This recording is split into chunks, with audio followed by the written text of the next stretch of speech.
বার করো কি কি আছে দেখি।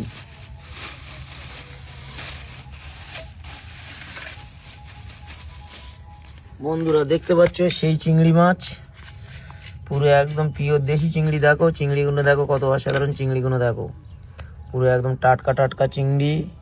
এখানে দেখতে পাচ্ছ কত অসাধারণ চিংড়ি নিয়ে চলে এসছি।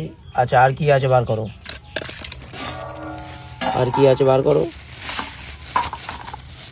দেখো এখানে মাছগুলো দেখো, পুরো একদম মাছের সাইজগুলো দেখো অসাধারণ, পুরো দেশি কাতলা দেখতে পাচ্ছ, একদম সুন্দর সুন্দর কাতলা মাছ, কত অসাধারণ কাতলা মাছগুলো দেখো, পিসগুলো দেখো পুরো একদম সুস্বাদু পুরো কাতলা, অসাধারণ কাতলা। কাতলাগুলো দেখো দেখতে এরকম। এই মাছটা 800 গ্রাম মতো নিয়েছি। এই মাছটা অনেক দাম তো দেশি কাতলার, প্রায় 6 কেজির ওজনের থেকে কাতলা মাছ কেটে এনেছি, বিশাল সাইজের মাছ।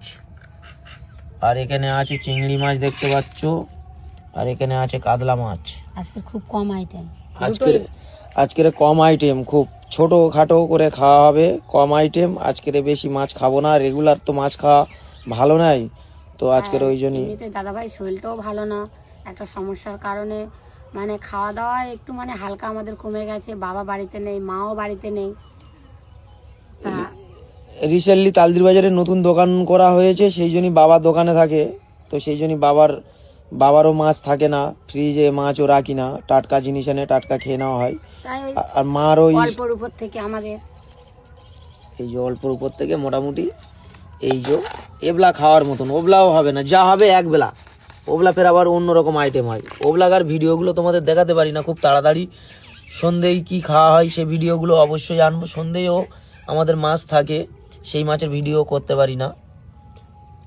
তো দেখতে পাচ্ছ এই তো, চলো ভিডিওটা ভালো লাগলে অবশ্যই লাইক কমেন্ট শেয়ার করে থাকবে। আর কিছু বলার নেই, চলো।